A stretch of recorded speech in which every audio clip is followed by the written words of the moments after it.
There's something unforgettable about a man who can stay calm even in the face of insult. Barack Obama didn't just respond to Barron Trump. He turned a heated moment into a quiet lesson on what real leadership looks like.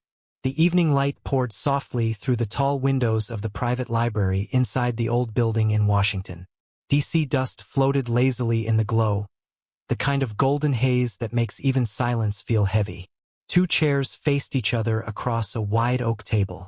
On one side Barack Obama, calm and composed, his hands resting gently on the wood.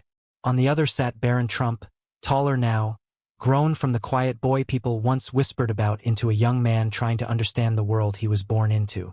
The meeting had been arranged quietly without cameras, reporters, or scripts. No one outside a few close aides even knew it was happening. It wasn't political, at least not officially.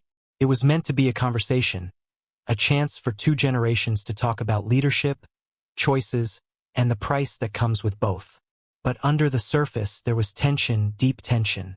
Barron carried the weight of his father's voice, President Donald Trump, who was now back in office. The Trump name had always been surrounded by strong opinions and louder emotions, and Barron had grown up in that noise. Every dinner table conversation, every headline, every whispered conversation in school halls had something to do with his father or the man sitting in front of him now. Obama too understood what this meeting meant. He had faced criticism from Barron's father for years, questioned, insulted, doubted. Yet here he was, sitting across from the son of that same man, calm as if the past didn't weigh on him. Maybe that was the mark of time. Or maybe it was just experience. The room smelled faintly of old books and coffee. Outside, the sound of distant traffic mixed with the occasional hum of wind against the windows. For a moment, neither spoke. The quiet stretched thick and uneasy. It was the kind of silence that builds just before something important is said. Barron was the first to break it. "Thank you for meeting me," he said, his voice steady, but with a hint of nervousness underneath. "I didn't think you'd agree." Obama looked at him, a slight smile flickering. "I don't turn down a conversation," he said softly, "especially one that might help someone see things a little clearer." Barron nodded. He had practiced what he wanted to say in his mind all day, replaying the words until they sounded confident enough. But now, sitting here in front of Obama, he could feel the weight of history pressing on him. This wasn't just any man. This was the man his father had once called everything from unfit to a mistake for America. Yet Barron had come not to repeat his father's anger. At least that's what he told himself, but to challenge the story he had grown up hearing, to understand why after all these years the shadow of Obama still loomed over his father's words. He leaned back, watching Obama closely. He began, "My father always said that America lost its way under your leadership. That everything he had to fix started with your mistakes." Obama didn't flinch. He just nodded slowly, eyes calm. "That's quite a statement," he said. "Do you believe that, too?" Barron hesitated. He wanted to sound sure. "I don't know. Maybe. I see the problems we face now. The division, the distrust, and I can't help but think it all started somewhere."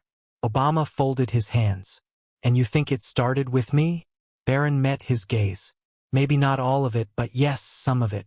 People say you talked about unity, but the country ended up more divided than ever. You promised hope, but for a lot of people, things got worse." The room fell quiet again. Barron could feel his heartbeat pick up. He had said what he came to say, what he'd wanted to say for years. He waited for a reaction, for anger, for denial, but it didn't come. Instead, Obama just looked thoughtful. His eyes, usually warm, grew distant for a second, as if he was remembering something. Perhaps the long nights in the Oval Office, the meetings, the impossible choices. Then, after what felt like forever, he said, "Leadership doesn't happen in a perfect world, Barron. You don't get to choose the problems you face. You only choose how to face them." Barron frowned slightly. "That sounds like an excuse." Obama smiled faintly. "It's reality." Barron leaned forward. "But you talk about leadership like it's noble. What about responsibility?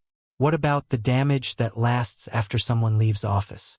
Obama's gaze lifted to meet his again. Calm but sharper now. "Responsibility means owning every decision, even the unpopular ones. But let me ask you this. Do you think your father ever made a choice that pleased everyone? Barron froze. He hadn't expected the question to turn back on him. His instinct was to defend, but something about Obama's tone stopped him. It wasn't mocking. It was reflective, almost fatherly. For a moment, the air shifted. The tension didn't disappear, but it changed shape from confrontation to something heavier, deeper. Two legacies were sitting in that room, quietly measuring each other, both shaped by power, both carrying the weight of expectation. Obama glanced toward the window, the fading light catching his profile. You came here for answers, he said. But sometimes, Barron, the answers you get aren't about who was right or wrong. They're about what kind of person you want to become when you carry the name you were given. Barron didn't respond right away. He looked down at the table, his reflection faintly visible in the polished surface. For the first time, he wondered if this meeting was about politics at all, or if it was something much bigger. The silence between them had stretched too long. Barron could feel it pushing against his chest, pressing for release. The polite small talk was gone now. There was no reason to keep circling around. What he really came to say. He took a slow breath and straightened his posture, his eyes locking onto Obama's. There was no anger in his tone at first, just a determination that came from someone who had carried too many second-hand opinions for too long. You know, he began, his voice low but clear, my father always told me, leadership is about strength, about being unafraid to tell the truth, even if people don't like it. Obama nodded slightly, waiting. Barron's voice grew firmer. He said America needed someone who could fix what went wrong before him. That when he stepped into office, he was cleaning up your mess. The economy, the foreign deals, the loss of trust. He said, all of it started under you. The words hung between them like smoke, visible, heavy, and slow to fade. Obama didn't interrupt. He just studied Barron's face, reading the conviction behind his eyes, the echoes of someone else's tone layered over his own. Barron continued, feeling more confident as he spoke. When I look around, I see what he means. People divided, arguing about everything. It's like you planted that. You promised hope and unity, but all I see is the split you left behind. He leaned forward now, the nervousness from before replaced by fire. You talked about progress, but what did that really mean? Because from what I've heard, progress just made some people rich and left others angry. You said you want change, but it feels like you built a country that doesn't even know what it stands for anymore. Obama took a slow breath, but still said nothing. His eyes didn't move, but something in them shifted. A deeper awareness, maybe even sadness. Barron didn't notice. He pressed on. And then there's the truth about you. My father always said there were questions that never got answered. He said people had a right to know who was leading them, about where you came from, about whether everything we were told was even real. The words came out sharper than he meant them to, but he didn't stop. He had grown up hearing these lines repeated so many times that they almost felt like facts. My father questioned you because no one else would, Barron said, his voice rising slightly. He stood up when others were afraid. He said what everyone was thinking, but too scared to say. You called it an attack, but he called it truth. The weight of those sentences filled the room. Even Barron could feel it now, the edge of danger in his words. But it was too late to pull back. He had started this, and there was no one doing it. He wanted to see how Obama would respond. How this calm, measured man would react when faced with the same tone of accusation that had haunted him for years. Maybe Barron wanted to test him. Maybe deep down he wanted to see if Obama would lose his control the way his father never did. But Obama didn't move, not a flicker. He just sat there, hands clasped loosely, eyes never leaving Barron's face. The stillness unnerved him. You really believe that? Obama finally asked quietly. Barron hesitated, then forced a nod. I believe in what I've seen, in what I've heard. You talk about unity, but your time in office split people more than ever. That's not what leadership looks like to me. There was a faint tremor in his voice now. Not from fear, but from the realization that he had just said everything his father might have wanted him to say. Every sentence sounded like armor. hard, polished, protective, but beneath it, a small part of him wondered if any of it truly belonged to him, or if he was just carrying someone else's war. Obama's expression softened, but only slightly. He leaned forward, elbows resting lightly on the table. "You've thought a lot about this," he said calmly. "But tell me, when you talk about leadership, whose voice do you really hear? Yours or your father's?" Barron blinked, caught off guard by the question. "What do you mean?" Obama continued, "You've built your argument on what your father told you, on what you've heard, but not on what you've lived." Barron frowned. "I don't need to live through your presidency to see what happened." Obama tilted his head slightly, his tone still patient. "Maybe not, but experience shapes truth. You can read about a storm or you can stand in the rain. They don't feel the same." Barron wanted to answer, but something in his chest tightened. He wasn't used to being spoken to like this, not with hostility, but with quiet certainty. He could sense the balance shifting. He tried again, grasping for ground. "It's not just my father. A lot of people agree with him. Millions. They can't all be wrong."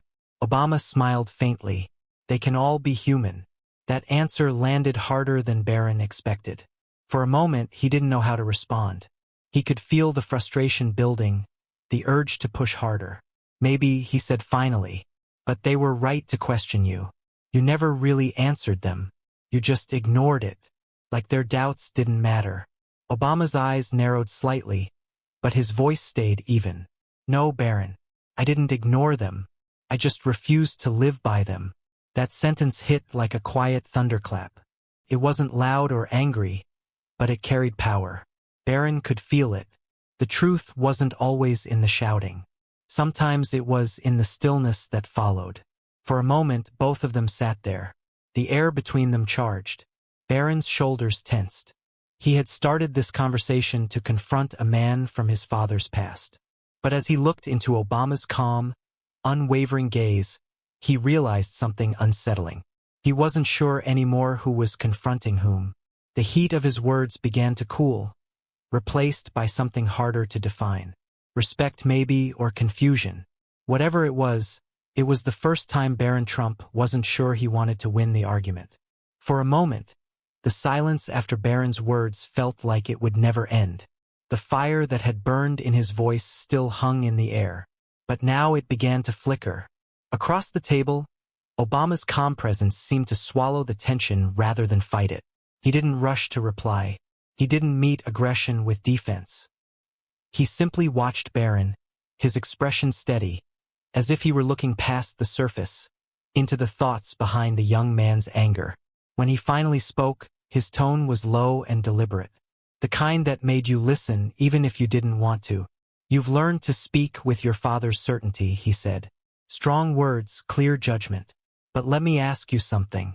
Did you come here to understand me or just to challenge me?" Barron blinked, not expecting the question to turn so quickly. "I came here to speak the truth," he replied. Obama smiled faintly, but there was no amusement in it. "Truth?" he said softly, as if tasting the word. When I was your age, I thought truth was simple. It was what you could prove, what you could hold in your hand. But the longer I lived, the more I realized truth depends on where you're standing when you look at it." Barron frowned. "That sounds like a way of avoiding responsibility." Obama shook his head gently. "No, it's the opposite. It's realizing that responsibility means you have to see more than your own side of the story." For the first time, Barron's confidence wavered. He felt something shift. Obama wasn't playing defense. He was teaching, and that made it harder to argue. But Obama wasn't finished. His voice grew firmer, sharper around the edges. "Your father's way of leading," he continued, "is about power, strength, making people listen even if they don't want to. And in some ways, that works. But leadership isn't just about power. It's about restraint, knowing when to stop talking and when to listen." Barron stared at him. "You think my father doesn't listen?" "I think your father listens," Obama said. "But only to people who already agree with him. That's not listening. That's echoing." The words landed quietly but forcefully. Barron's face tightened. He wanted to defend his father, to throw something back. But before he could, Obama leaned in slightly, lowering his voice. You know, he said, your father once used these same attacks on me, questioning who I was, where I came from, whether I belonged. Those words were meant to humiliate me, but all they did was remind me that some people fear what they don't understand. Barron's eyes narrowed. You're saying he's afraid of you. I'm saying he's human, Obama replied. And sometimes fear dresses itself up as strength. I've seen it in politics, in people, even in myself. The honesty in his tone unsettled Barron more than any insult could have. There was no mockery, no smugness, just truth spoken plainly. But then Obama's eyes hardened slightly. The calmness stayed, but his words began to cut deeper. Tell me something, Barron. Has your father ever told you that Melania isn't your real mom? The room froze. The question struck like a sudden gust of cold air. Barron's breath caught. His mouth opened slightly, but no sound came out. He stared at Obama, disbelief spreading across his face. It was a question that made no sense. A line he didn't even know how to process. Obama's gaze didn't waver. That, he said quietly, is how it feels when someone tries to turn your life into a rumor. When they throw words at you, not to find truth, but to hurt you. Barron's eyes burned. He wanted to speak, to demand an explanation, but he couldn't form the words. The shock hit deeper than he expected. The jab wasn't about his mother. It was about empathy. It was a mirror forcing him to feel what it meant to be the target instead of the accuser. Obama let the silence linger before he continued. Now imagine living with that for years. Having people question your identity, your family, your beliefs. Not because they care about truth, but because they want to break your spirit. That's what I lived through. And your father made sure the world heard it. Barron swallowed hard. The anger that had filled him earlier began to fade into something else. Confusion, shame, and an uneasy understanding. Obama sat back, his tone softening again. I don't say that to hurt you. I say it because you needed to feel what that kind of attack does.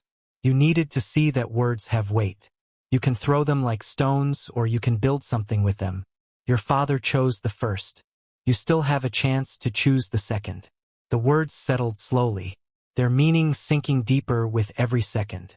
Barron looked away, staring at the window where the faint reflection of their figures blurred against the darkening sky. For the first time, he wasn't thinking of his father's version of the story. He was thinking of his own. Obama continued quietly. Leadership isn't about shouting down those you disagree with. It's about facing what's hard to hear. Sometimes that means admitting that the people we admire aren't always right. And sometimes it means forgiving them. Anyway, Barron turned back toward him. You think I should forgive my father? I think Obama said, you should decide who you are before you decide who to forgive. There was something final in the tone, a steady line between advice and warning. Barron felt it settle in his chest, heavy and undeniable. He looked at Obama again, but the words wouldn't come. He had come into this room thinking he was strong enough to challenge a former president. But now he understood strength meant something entirely different. It wasn't about speaking louder. It was about standing still when the truth found you. The air between them stayed quiet, thick with what had just been said.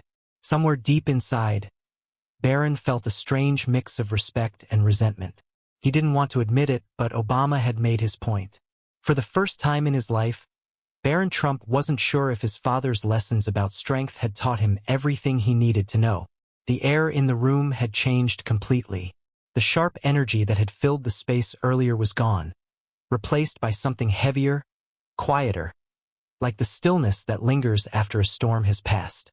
But before you can see the damage, Barron sat frozen, his thoughts racing so fast that he couldn't catch a single one.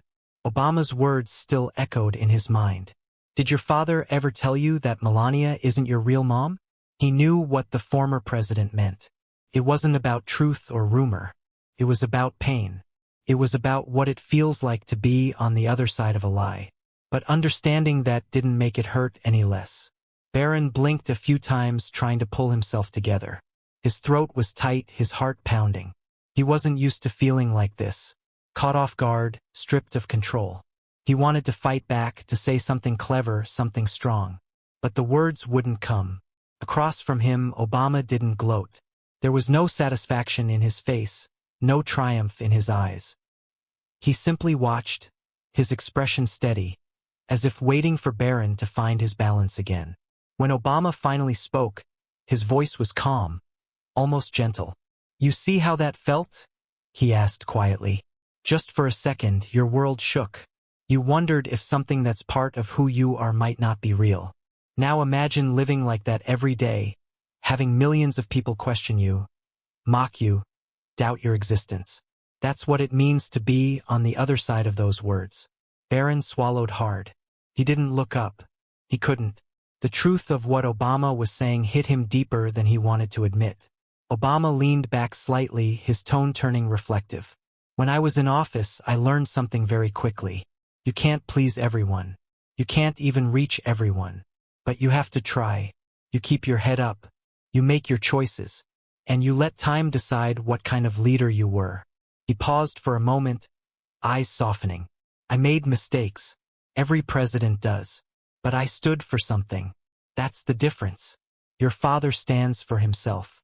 I stood for the people who believed in something bigger than one man." Barron's jaw tightened. He wanted to defend his father, to remind Obama that millions supported him too. But he couldn't find the conviction. Not this time. The fire that had driven him into this conversation had burned out, leaving only questions behind. Obama continued, his words measured. "You're young, Barron. You still have time to decide what kind of man you want to be.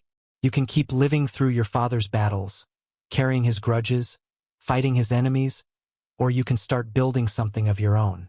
Barron looked up finally, eyes red but steady. "You think I'm just like him," he said softly. Obama shook his head. "No, I think you're still figuring out who you are. But the longer you let someone else's anger define you, the harder it becomes to find your own peace." Those words landed harder than any insult could. They cut straight to the truth Barron had been trying to avoid. For so long, his father's world had been his world. Every belief, every opinion, every grudge, it had all been passed down like a family heirloom. But sitting here now, across from the man his father once despised, Barron wasn't sure what he actually believed anymore. The silence stretched again. Barron rubbed his hands together, trying to steady them. He could feel the sting of emotion rising in his chest. He hated that, hated feeling weak. But this wasn't weakness. It was something else. Something he didn't have a name for yet. Finally, Obama spoke again. Quieter now. "You remind me of my daughters," he said. "They question me, too. They challenge my choices. That's good. That's what strong young people do. But they also learned that the world isn't black and white. It's made of choices that all cost something." Barron listened without interrupting. He didn't trust his voice to speak. Obama looked at him steadily. "Leadership isn't about never being questioned. It's about how you respond when you are. I didn't always get it right, but I showed up every day and tried. That's my record. 2 terms, 1,000 challenges, and 1 promise kept. I left the office with my integrity." The calm certainty in those words settled over the room like a quiet truth. It was impossible to argue with. Barron lowered his head. His shoulders slumped slightly and his face softened. He wiped out his eyes quickly, hoping Obama wouldn't notice, but he did. Obama didn't comment on it, though. He simply watched as Barron took a slow, uneven breath. When Barron finally spoke, his voice was small. "I didn't mean to insult you," he said. Obama nodded once. "I know." The young man stood up, brushing his sleeve with a shaky hand. He didn't know what to say next. Didn't know how to end this without looking even smaller than he already felt. But maybe there was no graceful way to leave a conversation like this. He looked at Obama one last time. "Thank you for meeting me," he said quietly. Obama's eyes softened. "Thank you for asking the questions. Most people never do." Barron hesitated at the doorway. There was so much more he could have said, but none of it felt right. So he nodded once and walked out, the sound of his footsteps fading into the long hallway. Obama sat back alone again in the quiet. He didn't smile. He didn't frown. He simply looked toward the fading light outside and whispered something to himself that Barron would never hear. In that silence, something had shifted. Not just between them, but inside Barron. He had come into that room carrying his father's voice. He left carrying his own questions. And for the first time, he understood how heavy words could truly be. As Barron stepped outside into the cool evening air, the weight of what had just happened stayed heavy on his shoulders. The sky above him was dimming, stray with fading orange light, the kind that makes everything look softer, but somehow more real. He walked without direction, his thoughts scattered, his emotions raw. For the first time, the confidence that usually surrounded him like armor was gone. What replaced? It wasn't weakness.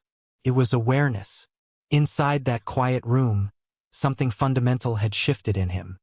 He had gone in ready to win a debate, to prove a point, to echo the certainty that had been drilled into him since he was old enough to understand who his father was. But he had walked out with something entirely different. Questions that wouldn't leave his mind? What if leadership isn't about proving someone wrong? What if it's about understanding what's right, even when it's hard? As he replayed Obama's words in his mind, they sounded less like criticism and more like a mirror, one that reflected truths Barron wasn't ready to see before. He thought about how easily he had thrown blame, how confidently he had repeated phrases he'd heard his father say 1,000 times. But when the moment came to stand behind those words to defend them, they suddenly felt empty. Obama had faced attacks, doubt, and judgment for years. Yet, he had sat there with calm eyes in a steady tone, refusing to be shaken. Barron realized that strength wasn't just about speaking loudly. It was about staying composed when others tried to tear you down. That realization hit deeper than any argument could. As he walked through the garden path near the exit, Barron noticed a small group of young people gathered nearby, talking and laughing. For a brief second, he envied them. They looked free, unburdened by names, legacies, or the shadow of expectations. They didn't have to defend anyone or prove anything. They just were. He wondered what it would feel like to live that way, to have his own opinions without wondering how they might sound coming from a Trump. Maybe he thought that was what Obama meant. Maybe being your own person wasn't about rejecting your family. It was about finding your voice within it. Meanwhile, inside that quiet building, Obama sat in thought. He knew the conversation would stay with Barron. He also knew the young man would need time to understand it fully. But Obama had seen something in his eyes before he left. A flicker of doubt. The first crack in a wall that had been built for him, not by him. And maybe that was the beginning of change. The real lesson from that exchange wasn't just about politics or history. It was about what happens when two generations meet. One holding on to the power of the past, the other searching for meaning in the future. It was about how truth, when spoken calmly, can pierce louder than any shout. As the story spread quietly among those who had witnessed even fragments of it, people started to reflect not on who was right or wrong, but on what true leadership really means. Leadership, Obama had said, isn't about avoiding criticism. It's about carrying responsibility even when it's unfair. It's about grace under pressure, about staying steady when the world wants you to fall apart. Many of those listening that day, whether they admired Obama or not, couldn't help but think about their own lives. How often they blamed others instead of building solutions. How easily they used words to hurt when silence might have healed. Barron later that night sat alone in his room, his phone silent beside him. The lights of Washington flickered outside his window. He thought about his father, how strong he appeared, how confident he always seemed in public. But now Barron saw something else behind that strength. A fear of losing control, of being questioned. Maybe that's what made Obama different. He didn't seem afraid of being questioned. He welcomed it, answered it, and turned it into something that taught rather than divided. Barron took a deep breath. For the first time, he didn't feel angry. He felt curious. Curious about what kind of man he could become if he didn't let anger lead him. Curious about what kind of world could exist if people chose understanding over accusation. He didn't know it yet, but that night would stay with him for years. Not as a memory of embarrassment or defeat, but as the moment he began to see the world differently. Because leadership isn't passed down through bloodlines. It's earned through choices. It's built on honesty, humility, and the courage to face uncomfortable truths.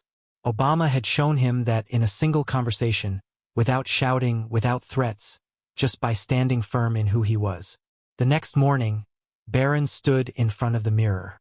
His reflection looked the same, but he felt changed. There was a new kind of silence inside him, one that wasn't empty, but thoughtful. He didn't have all the answers, but he was finally asking the right questions. And maybe that was enough for now. For everyone hearing this story, the lesson isn't just about two famous names meeting in a moment of tension. It's about us. How we handle disagreement, how we speak to one another, how we decide what kind of people we want to be when power, pride, and legacy get in the way. True leadership, as Obama reminded that night, is not about winning arguments. It's about winning respect. It's not about pointing fingers. It's about opening minds. Barron walked away that day with something priceless: perspective. And that, in the end, is what every leader must find for themselves. So when we think about leadership, whether in politics, work, or life, maybe it's time to ask what truly defines it. Is it the loudest voice in the room or the calmest one? Is it the person who blames others or the one who builds forward despite the blame? Barron Trump came face to face with that truth. And though it shook him, it also opened his eyes. Because sometimes the hardest lessons are the ones that teach us who we really are and who we still have the chance to become.